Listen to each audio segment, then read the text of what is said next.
Thank you for joining us today. The Foundation for Rural and Regional Renewal, alongside the Australian Rural Leadership Foundation, would like to acknowledge the Aboriginal and Torres Strait Islander nations across Australia, especially those where we work and fund organisations and activities. We pay our respects to elders both past and present, as well as emerging, and acknowledging the continuing custodianship of cultural practices right across the wonderful regional, rural and remote communities where we live.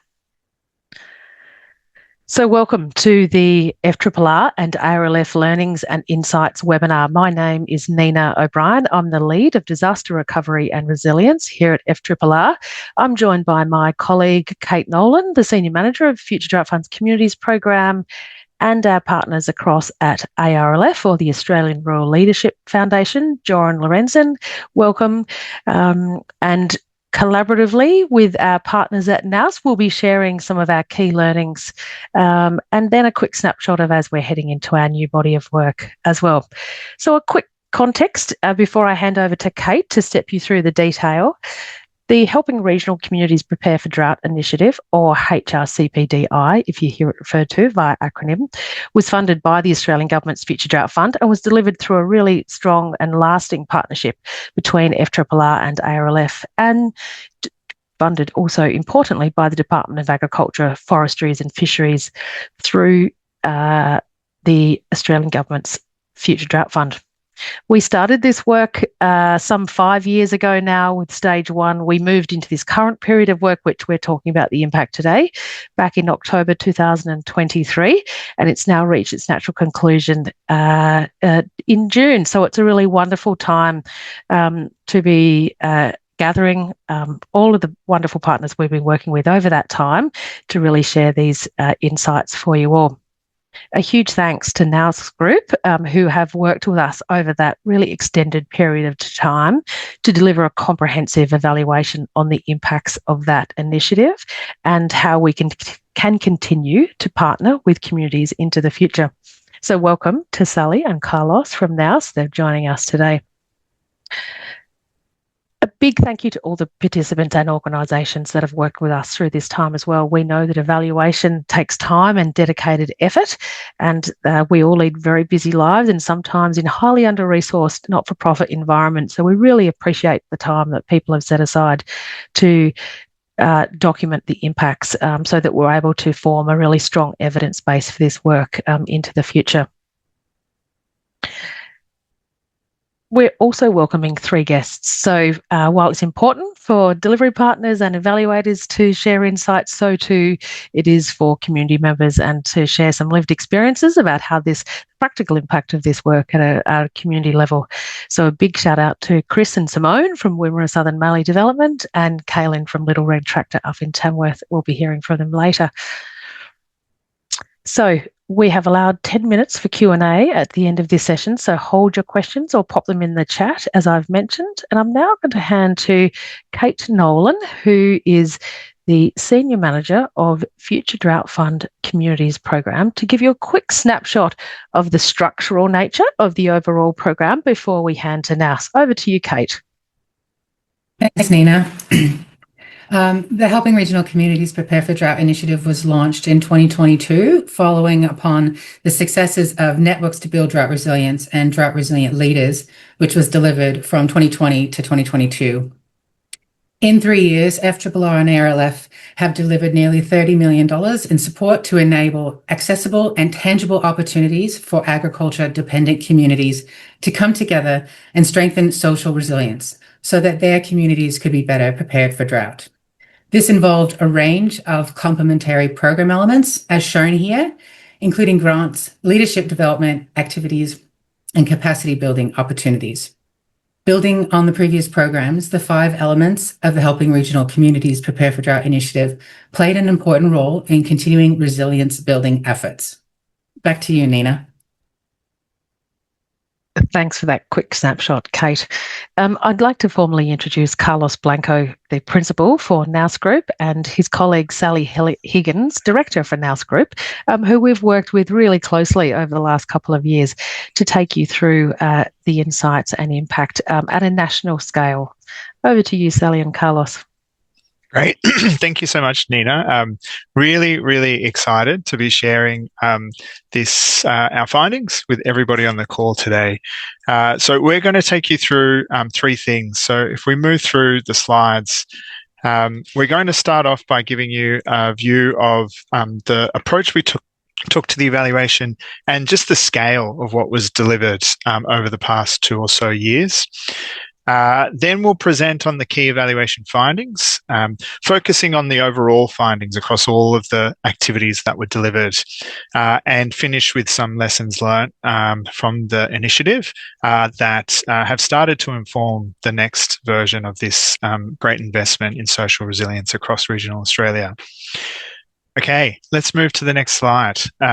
First of all, I just want to reiterate the scale of what was delivered across Australia in the last 2 and a bit years. So the activities were delivered across the 5 key elements, and it engaged communities, built drought resilience and strengthened networks across Australia.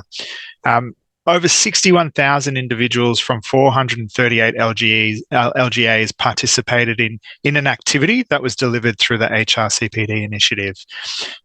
We've outlined what that looks like across all of the specific elements. Just to reiterate the scale of the initiative, particularly the Community Impact Program grants, which cumulatively across the 158 projects reached almost 50,000 participants across more than 150 LGAs. I think a highlight for us was hearing about the impact of the community leadership activities, often delivered in locations that hadn't had access to that sort of opportunity previously. So more than 2,300 participants across regional Australia got to engage with ARLF to strengthen their leadership capabilities. And then many have gone on to use that to influence their communities. And Sally will go into more detail on that in a moment. The last thing I'd highlight is just the Drought Ready Network, which grew to almost 1,500 members during the period of the evaluation. There were those members represented over 330 LGAs and came from many different sectors. So the short is that it reached many people from across Australia. And that's across both all of the elements that were delivered. If we move through to the next slide, so Nous has spent the last 2.5 years in partnership with ARLF, FRRR and DAF evaluating this program.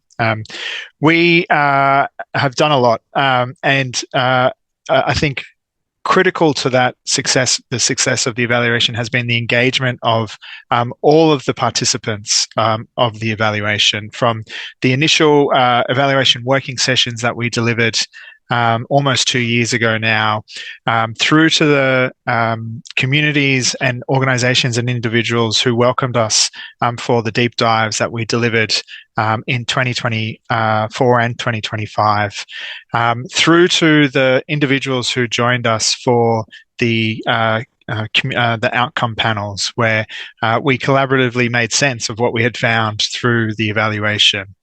So a deep sense of gratitude from the Nous team for all of the contributions that the individuals and organisations who participated in the evaluation, for that participation. All the way, and last thing I should mention is all the way through to the reporting, the grant reporting, which made up such a critical component of this evaluation, being able to see the impact that the individual projects had across a wide range of communities in Australia was incredible, and it's the basis of the evaluation findings that we'll share with you today. Okay, if we move to the next slide. There are 3 overarching findings that we want to share with you today. Each of these findings talk to a specific impact that the cumulative activities of the initiative had across regional communities in Australia. Now, these are broad strokes in terms of the outcomes that were achieved. It looked different in different places, and it looked different in terms of how the specific or individual elements contributed to these outcomes. But Nous is very confident that when we look at the cumulative impact of the elements, there are three important things. First of all, communities became more connected, inclusive, and confident to lead local drought preparedness. And we saw that through the grant projects that were delivered, the leadership activities, the mentoring program, and the Drought Ready Network, creating networks of individuals and organisations who collaborated together, learned from each other to progress drought preparedness in their communities. The second one is that local capability and leadership grew through targeted investment in skills, networks, and support. So there were some really great projects and examples of skill building initiatives, and in particular those that targeted specific segments of communities. Lots of projects that, for example, targeted young people, young farmers, or young professionals in various regional communities to connect them, but also build their skills in leadership so that they could take a larger role in supporting drought preparedness. And then lastly, when we think about some of the deeper change that we saw, communities reframed drought resilience as a shared, locally led journey. One of the special things about this initiative was its broad focus on community. So it wasn't focused specifically on farmers, for example. It engaged a diversity of community organisations and a diversity of individuals, which started to reframe who should participate in drought preparedness, and how communities can go through a shared, locally led journey. Now, I've given you some broad brushes there. I'm going to pass over to Sally now, who's going to give some more detail and some specific examples that align with each of these outcomes. So I'll pass over to Sally. Thanks, Carlos. So what we'll go through over the next few slides is a bit more of a deep dive across each of these three overall findings. And I suppose before getting into that, I just wanted to highlight that what sits behind the presentation today is a very detailed full report of all of the initiative findings and data, and specific findings for each of those 6 elements that were on the earlier slide. So if you're really interested in today's presentation, there's about 180 pages of a report to be read. And if you're not quite as excited for 180 pages, there's a summary report of about 35 pages. And they include some great case studies of projects and organisations and individuals. So I want to also echo Carlos's thanks to everyone who gave us their time and welcomed us into their communities to be able to capture those great stories of impact.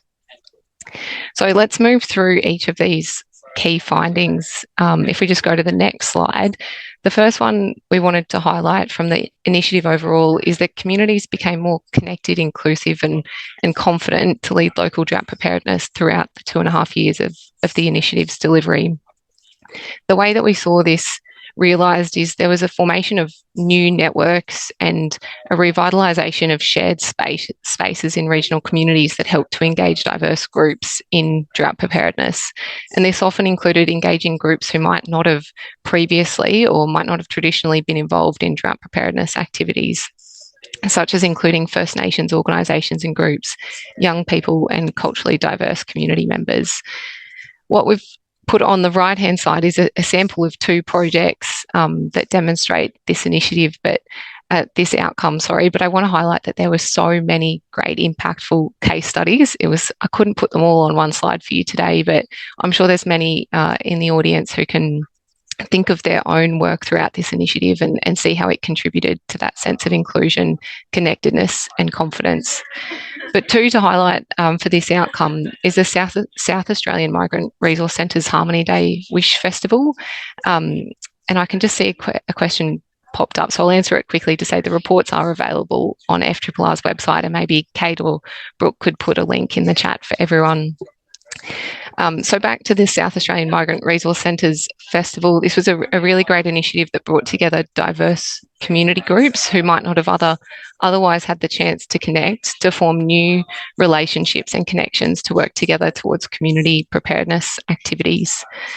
The second case study that evidences this outcome is with the Jawoyn Aboriginal Association and their small network grant funding that they used to bring back a ceremony for the connection of country in the Northern Territory. And the way they did that was by running an event with 12 traditional leaders, connecting to more diverse community members who hadn't previously been involved in that practice. So bringing together new groups, new connections to think about locally led drought preparedness together. If we go to the next finding, the second overall initiative finding that we wanted to highlight today was about the building of local capability and leadership through targeted investment and skills. This outcome was contributed to by both the FRRR grants, and many people delivered great grant activities focused on leadership, training and development. But the two things we wanted to call out today is the ARLF leadership activities and the mentoring program. These investments in skills and training really helped community members, or community members told us it helped them to move to that hands-on problem solving, where they were moving from individual action towards collective community action.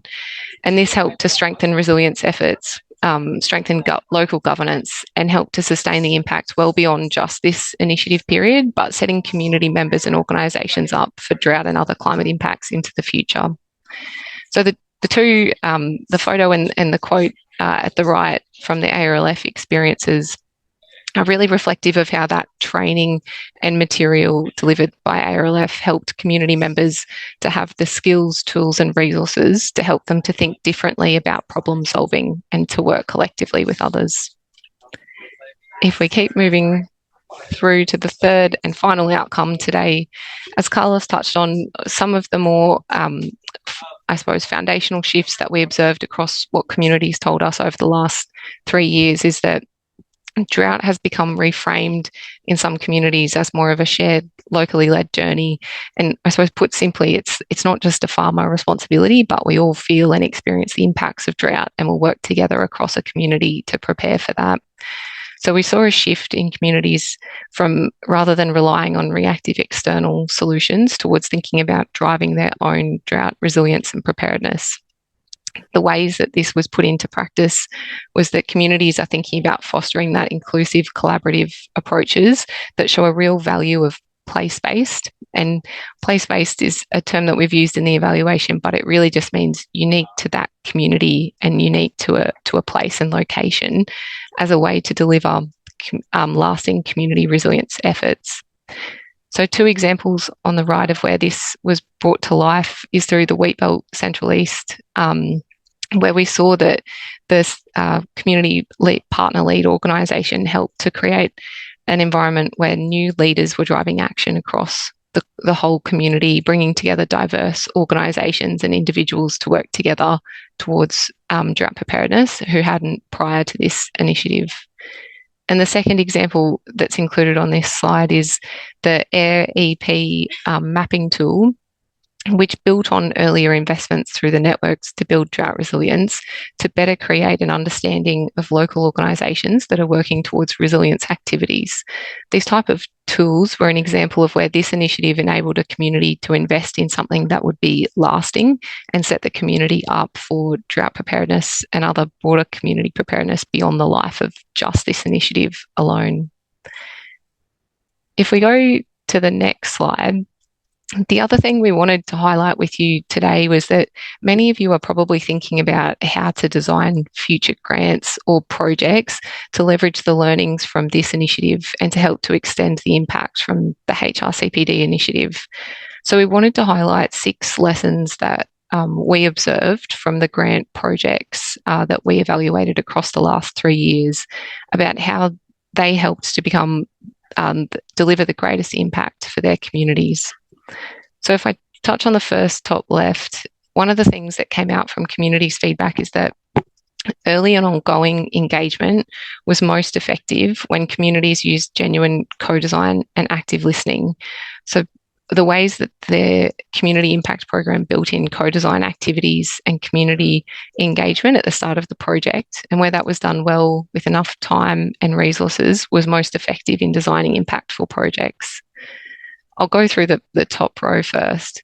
The second point around building and sustaining local networks proved critical for project impact. So where we saw successful projects, they often prioritised activities that connected people, sectors and groups to create lasting relationships beyond just project delivery. And many of those networks that were created through the HRCPD initiative will be sustained well beyond just this funding program. Thirdly, that targeted investment in leadership and capability was very valuable in empowering individuals and organisations to lead and adapt and to sustain resource efforts. This meant that investments in projects were not just about funding the hard, tangible things, but rather creating space in project design for also the training, mentoring and hands-on delivery that helps the community organisations to have the greatest success in project delivery. Moving to the bottom row, the fourth point that we observed to be important in delivering effective grant impact was on integrating multiple program elements to amplify impact. So the most successful projects were those that leveraged connections across lots of activity happening within a region, and at times even lots of activity happening within an organisation. I know you're going to hear from Chris soon, and Chris is a great example of where one organisation is delivering lots for a community and how you can create that cumulative impact by connecting lots of dots for people. But I'll let Chris go through more of that. The fifth point in the bottom middle is looking at planning for sustainability as a key factor of long-term impact. So projects that delivered the greatest impact were often thinking of enabling community change well beyond just the direct grant period. And I mean, this won't come as a surprise to many of you in the audience that communities were thinking about long-term change and lasting change for their community, not just the 2 or 3 year grant period. So the way that we saw that delivering impact was that there was ongoing planning for engagement, capacity building and resource sharing within and beyond the grant delivery period. And finally, that simple and flexible design was key to enable projects to adapt to changing circumstances. Even across the last 3 years of our evaluation and in conversations with communities, we saw that many things changed as a result of both the status of drought across the country, but also other disasters and contexts that communities were responding to. And so flexible and simple design helped communities and organisations to ensure that their projects remained accessible and were also still appropriate for the problems that the community was solving for. So that's a quick whirlwind of 6 things to keep in mind as you're thinking about your next round of projects and impact. And I'll hand over to Carlos to go through more of the overall lessons and how we're thinking about social resilience more broadly. Amazing. Thanks so much, Sally. So if we move through to the next slide, to finish off, we wanted to highlight 6 features of national scale investment in social resilience that we think are important to maximise the impact of those investments. First of all, we saw greatest impact when the elements were complementary, in that individuals or organisations could move between the different elements to further advance their goals. The second one talks to the important role that the CPLOs, the community partner lead organisations, played in supporting delivery at a regional place-based level, alongside the great work that FRRR and ARLF did. So that sort of model where you're relying on the local regional-led support, distributed delivery, we think is a positive approach. To what Sally said before, around being place-based, the other thing we think is important is also the co-design process to ensure that projects that are funded meet the specific needs of those local communities. The fourth point talks to the need to continue to be inclusive in who you include in these efforts. Some of the most memorable projects that we saw were delivered by arts organisations or other organisations who didn't have the same long engagement with drought specifically, but were able to bring their unique capabilities and experiences to support drought preparedness. The fifth one's really important. A lot of the projects, especially funded through the SNG, but also through the CIP, were small-scale investments. And those small-scale investments can be really impactful and can also support innovation that provides a blueprint for how other communities can address a challenge. So within our report, we highlight some of those case studies. So hopefully many of you are able to read through that and get some inspiration from what others have been doing across Australia. And then finally, what also was great about this initiative was its focus on a range of different projects and focus areas. And that's reflected in the elements from the online drought ready network through to the leadership activities, through to projects that had a focus on building digital or physical infrastructure, all the way through to the networks and social connection building events that were funded. Maintaining that diversity of investment is critical because each community will have different needs and will require investment in different areas to support drought preparedness. And so we hope that in the future, as the next round of the Better Communities Fund rolls out, we see the same great innovation, the same diversity of projects, and the same level of impact that we've seen over the past 2.5 years. Thank you so much for the opportunity to present to you today. Once again, I just want to extend NAUS's gratitude to everyone who participated in the evaluation.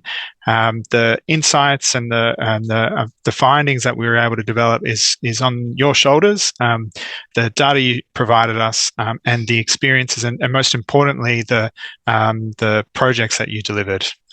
So with that, I'll pass back to Nina. Thank you, Carlos. And thanks again to you and Sally for your not only the wonderful final report you've generated, but also the sustained work and relationship over that 2.5-year period. It truly was a journey.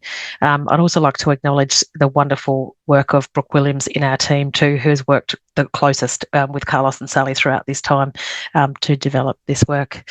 It really has been a learning journey for both the organisations and individuals that we've worked with to undertake the evaluation with, but also internally at FRRR and ARLF as to what really great evaluation looks like, both for us and the community members who we've worked with in terms of helping them understand how to build their own skills and capability in evaluation. And so that's what I'm really proud of, apart from the actual work itself. So thanks, Carlos and Sally.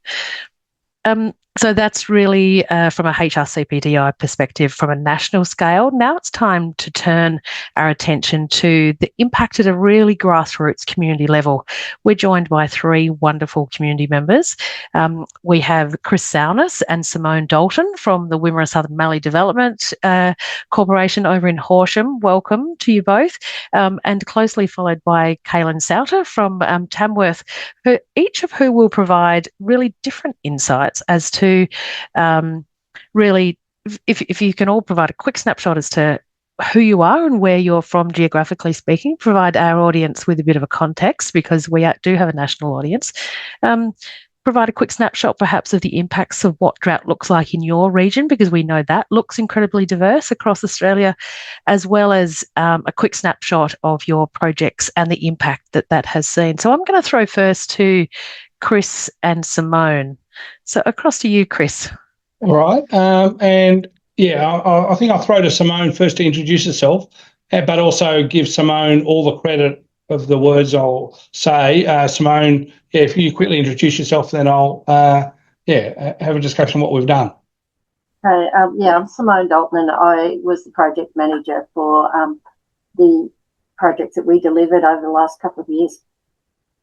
And I think it's important to introduce Simone, and I think the Nous report highlighted this capability. And Simone is a great example of someone that I think has worked in agriculture for a lot of time, but her favourite thing to do is being an artist and expressing her artistic desire.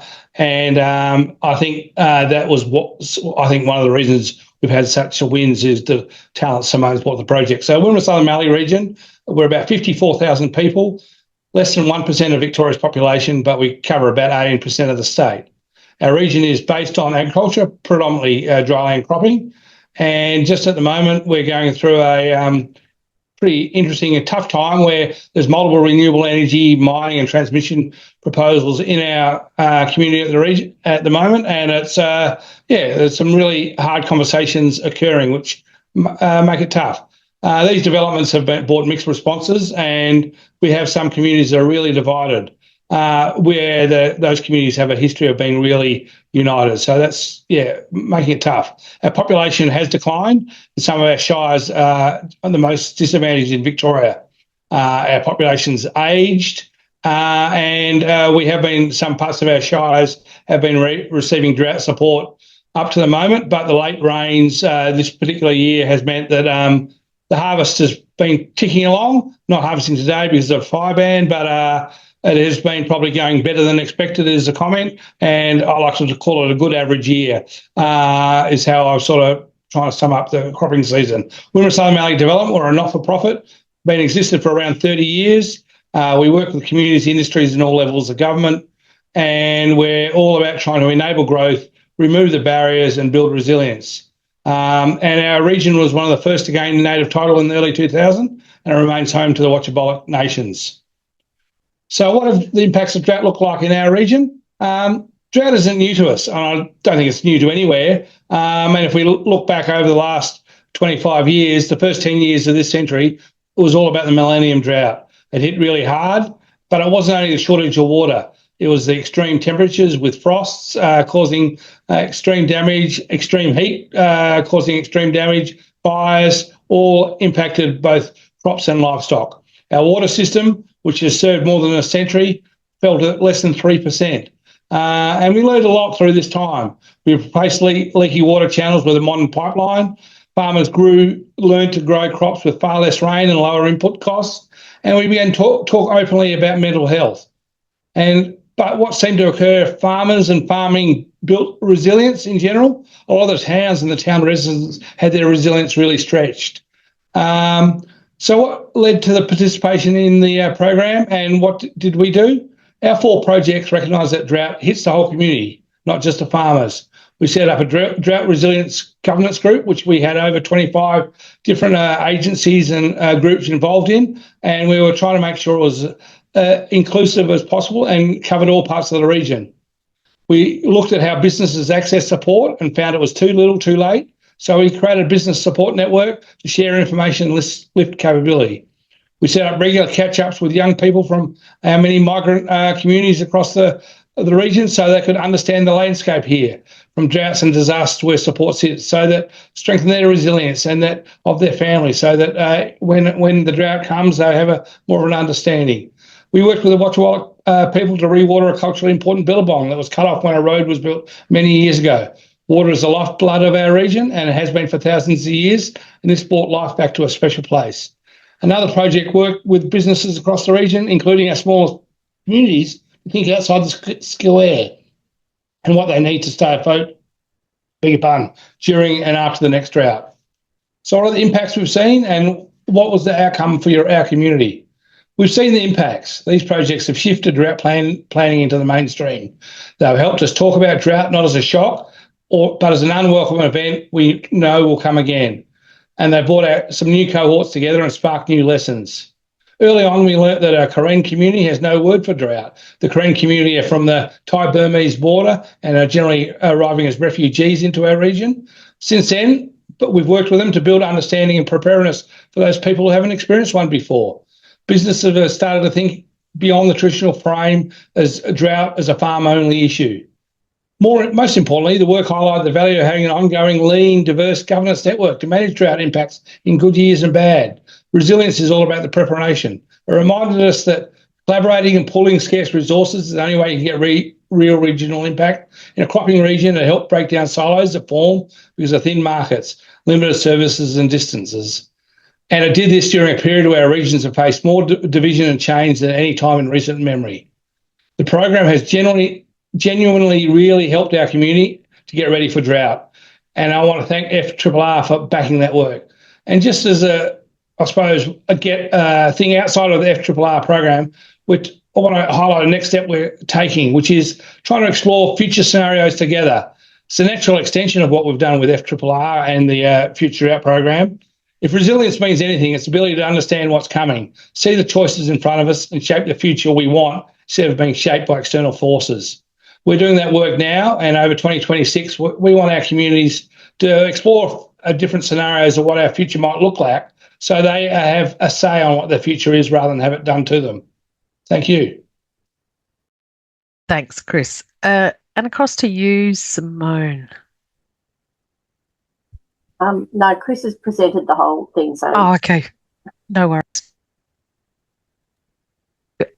Just checking before we move on that Kaylin is actually online. Kaylin Salter. Hello, Nina. Yes, I'm here. Oh, fantastic. I can see you. Fantastic. Across to you and welcome. Thank you very much.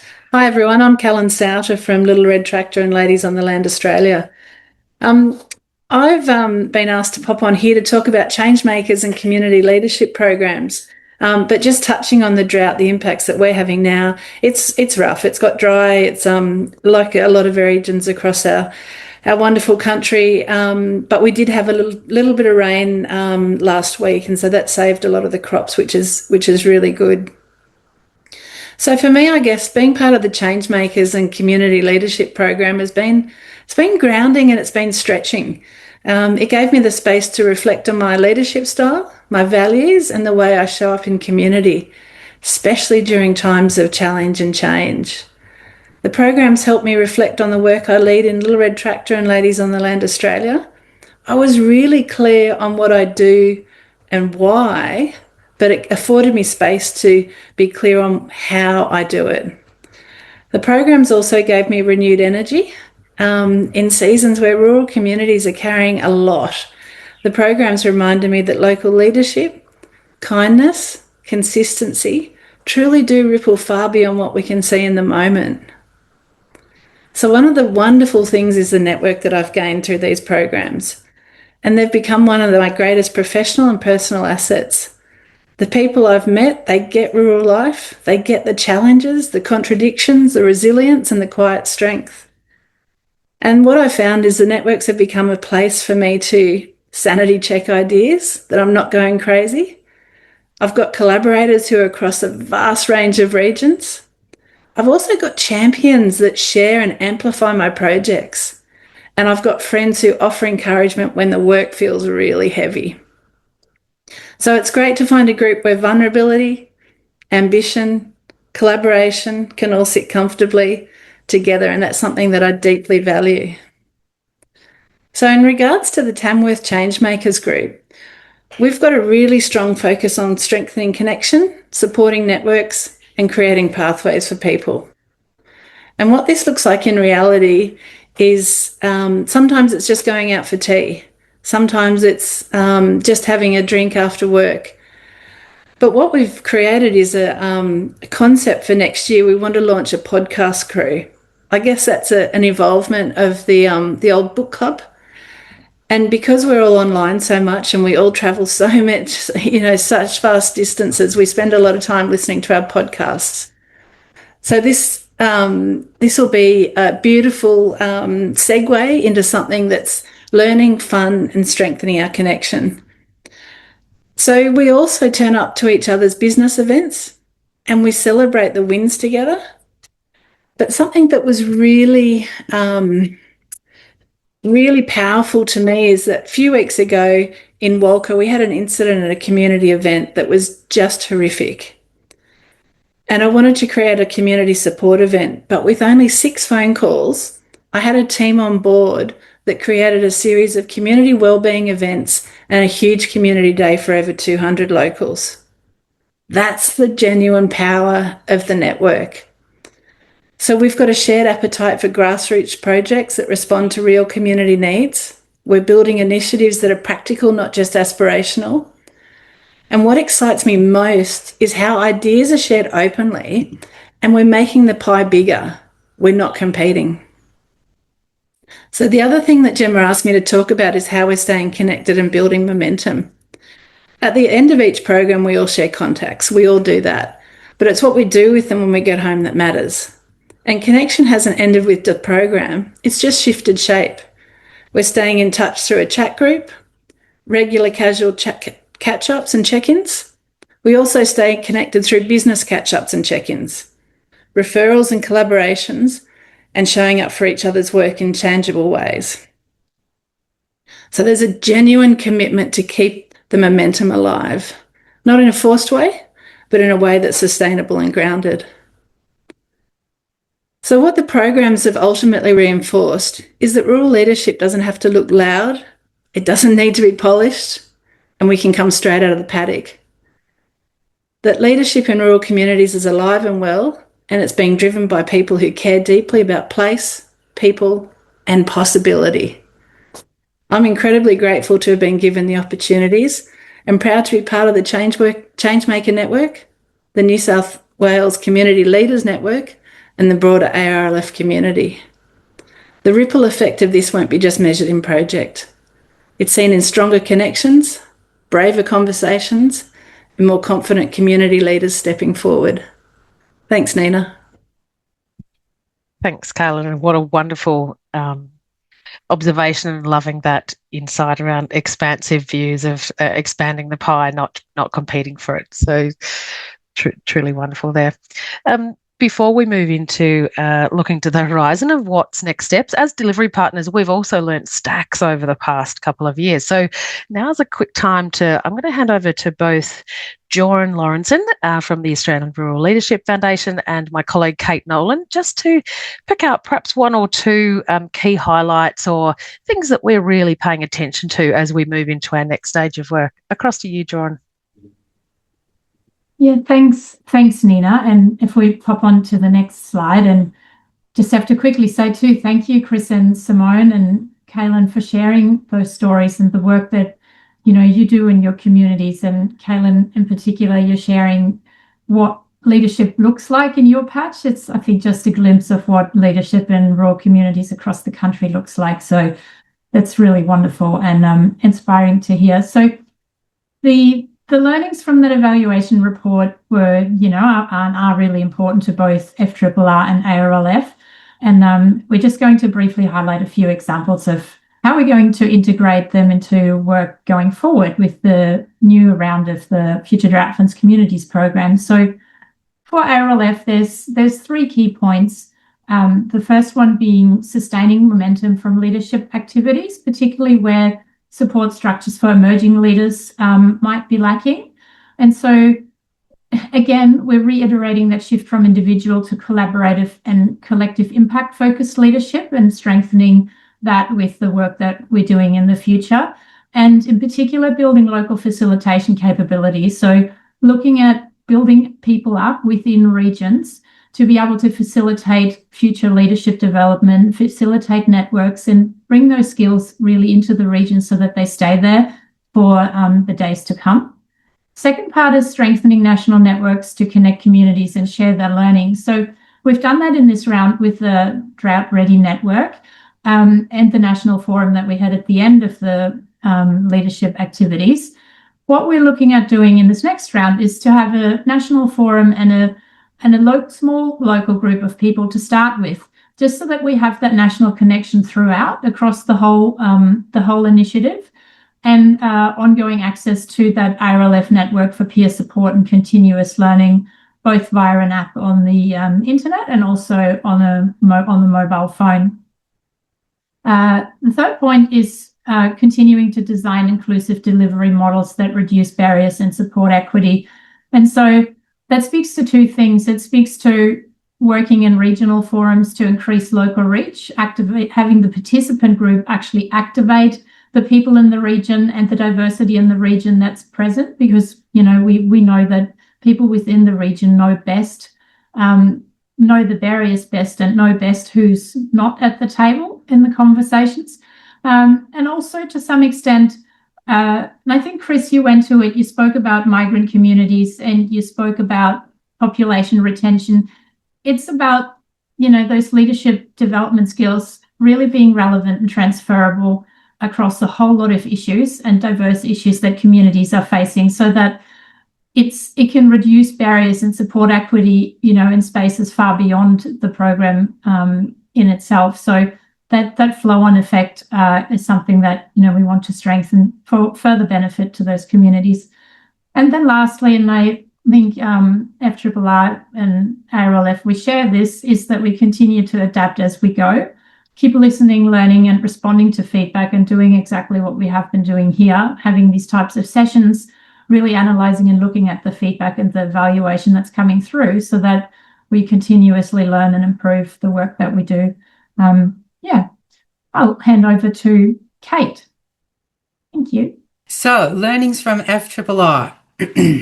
Continuing to invest in locally led action. In our new program, we've reduced the number of regions from 35 to 12. This will enable us to invest more time and funding in each of these regions. We went from an average funding pool of about $345,000 to $900,000. And we have extended the community project design process, formerly known as co-design, from a few weeks to 5 months. And we've made time for a second look at that process back in 2027. So groups can decide if what they put forward is still working for them or needs to change.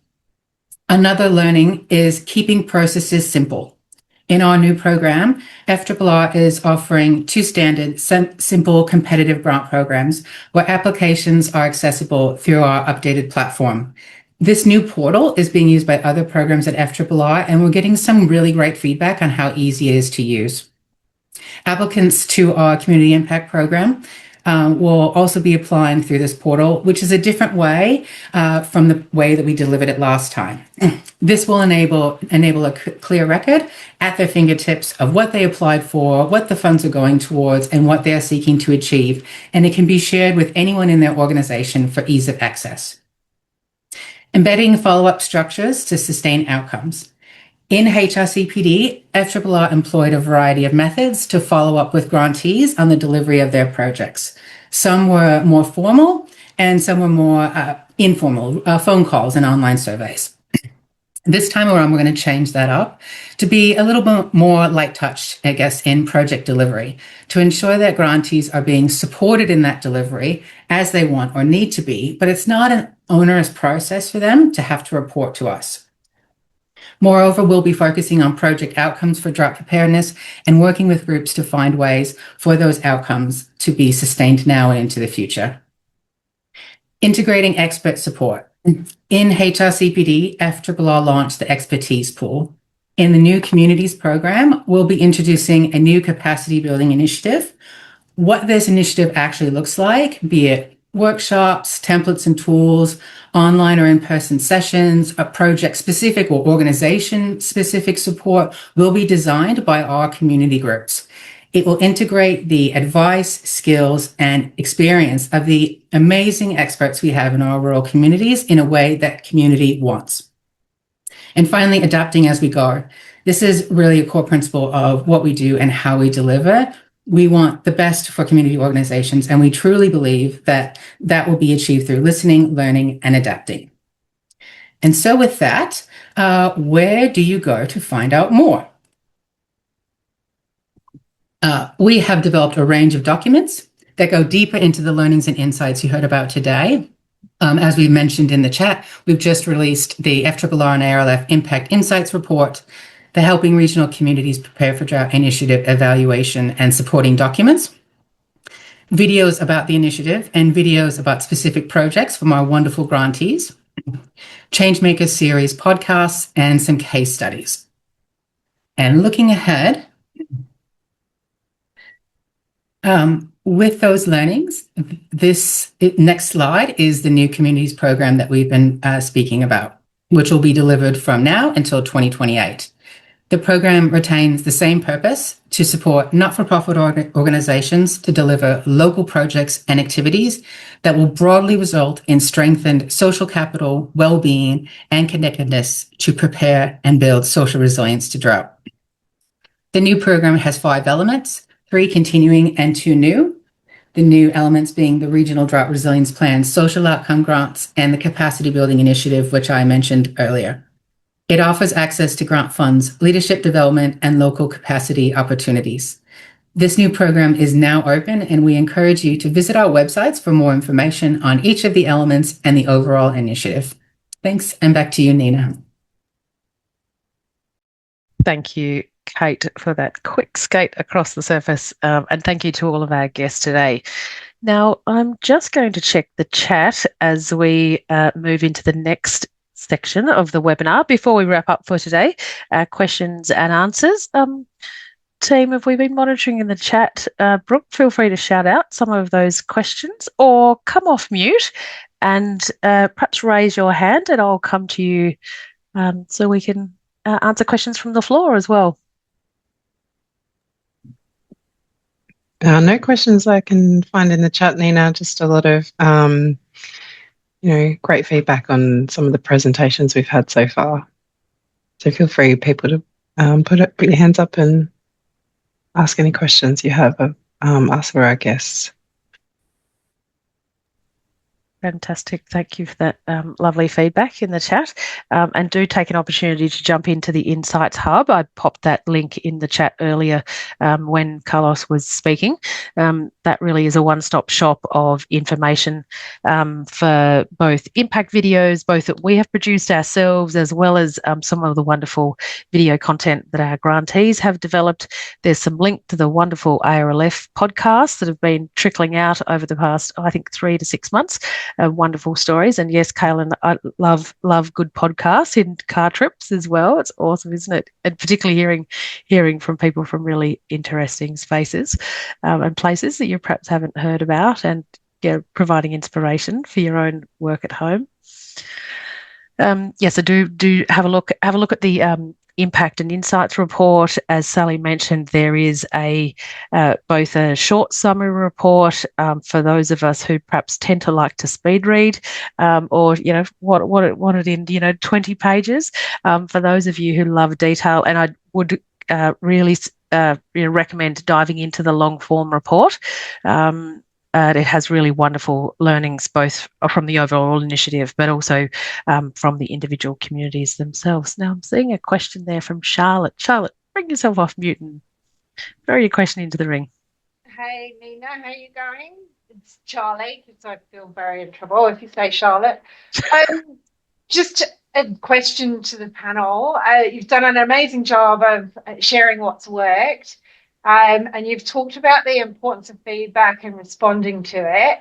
What are the things that have really evolved and changed as you've gone along? What have you learned, dropped and gone, this is really not working?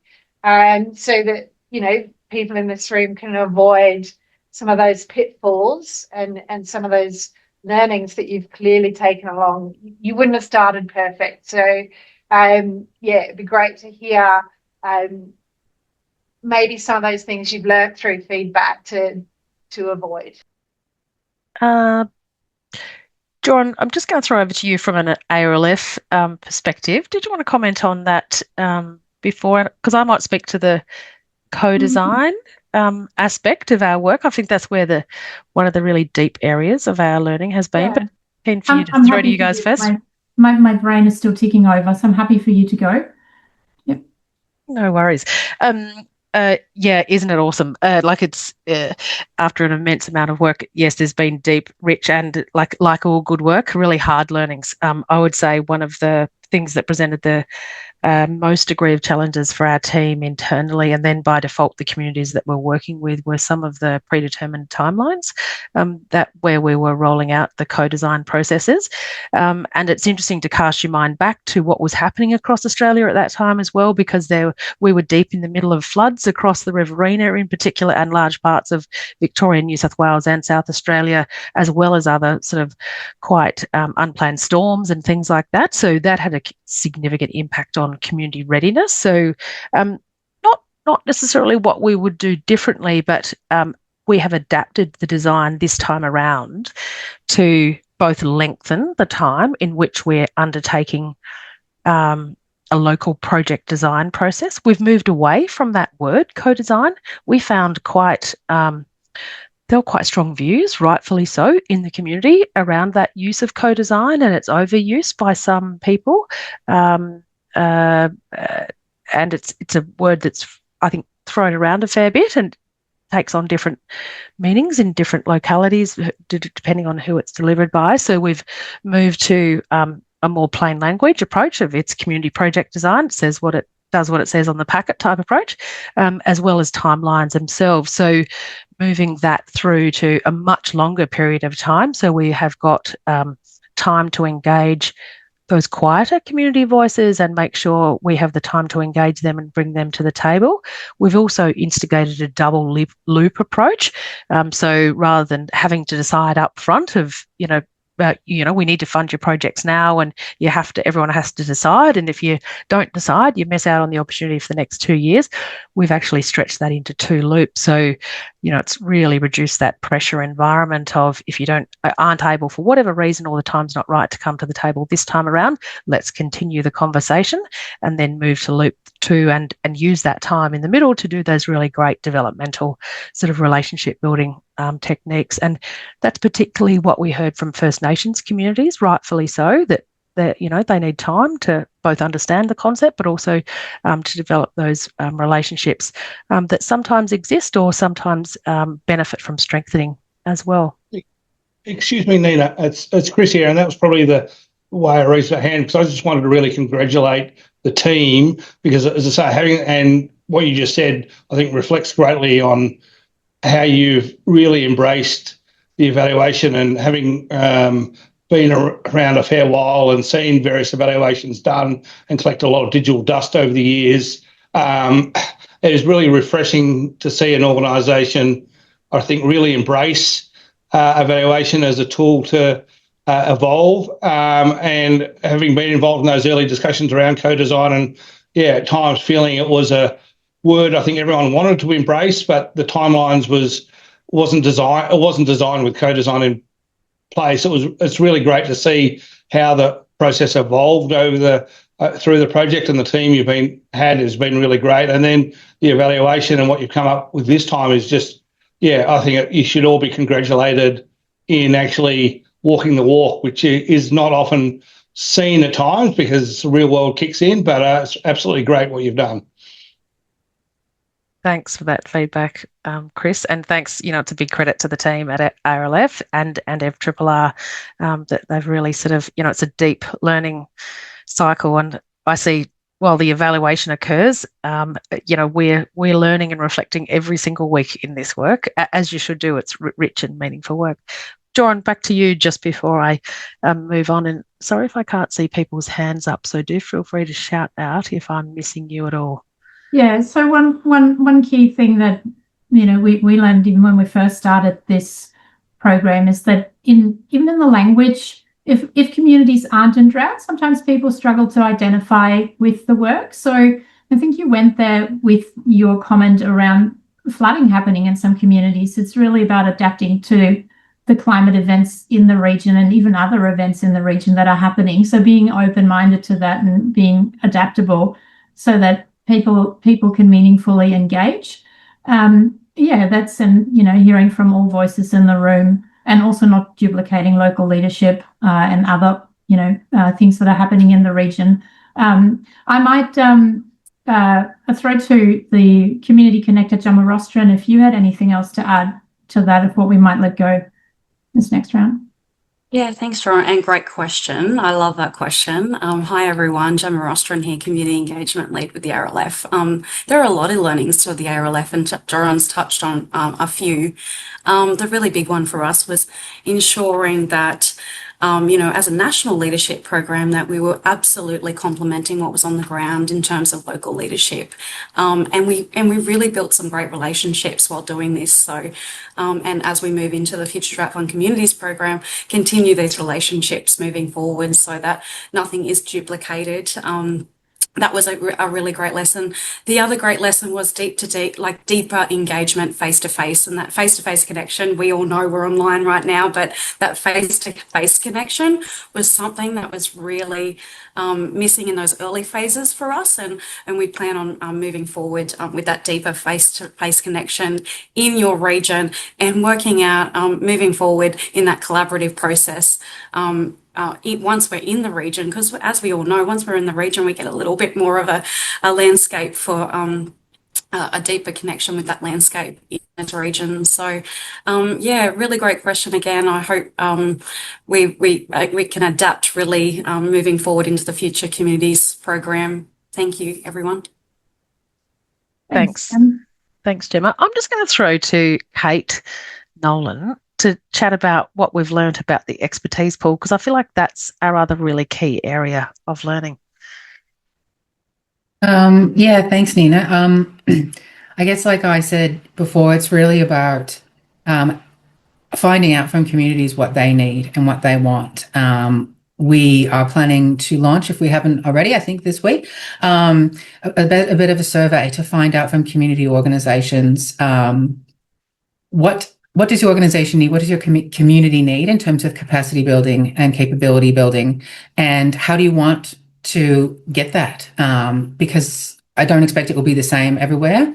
And how can we best roll that out for you? Is it one-on-ones? Is it in region workshops? Is it online? A set of just tools that you access when you can get a chance to, type of thing? I feel like that broader net of availability will really meet the needs of community groups more clearly. Thanks, Kate. And Brooke's going to love this because I'm going to throw to her next. Just on one of the really special things about this evaluation is it was significant size and undertaking. That was something really new for FRRR and ARLF. Brooke, I'm going to throw to you from the actual evaluation perspective itself. What do you think's been both the greatest learning for us and communities about how to do really good evaluation? We learnt so much, Nina. How do I distill it down? We learned along the way, and I'm not sure if everyone's seen Carlos has had to, I think, leave us, but the meeting. But he did mention, I guess, the learnings across the time as we went from the start, and we really invested our time with NOUS and community groups to sort of try and understand it along the way. So we did have a midterm evaluation, and we adapted what we could at that point as well. So I think just in an overall way, just sort of taking the time at certain key points to sort of understand where we were sitting with things, and listening to those that were doing the work and participating, and doing the work in communities, and what was working and what wasn't. And I think overall we had quite a lot of learnings with the evaluation, given its size, and we really do appreciate all those that did participate and all the pieces that brought it together to bring it to this point. So yeah, no one solo learning that I could draw upon there, Nina, but I think just lots of thinking along the way, and taking those key points to reflect. Yeah, thanks, Brooke. And look, I think that's a really lovely way to wrap up the session today. The strength of the evaluation really is built upon the time and energy that the community organisations and leadership participants have contributed to this work to enable it to happen, alongside our wonderful delivery partners at NOUS and the Australian Rural Leadership Foundation. So big thanks to our partners at DAF for enabling the investment in an evaluation of this significance, and we trust that into the future it will create a really strong evidence base for the importance of this work for regional communities across Australia.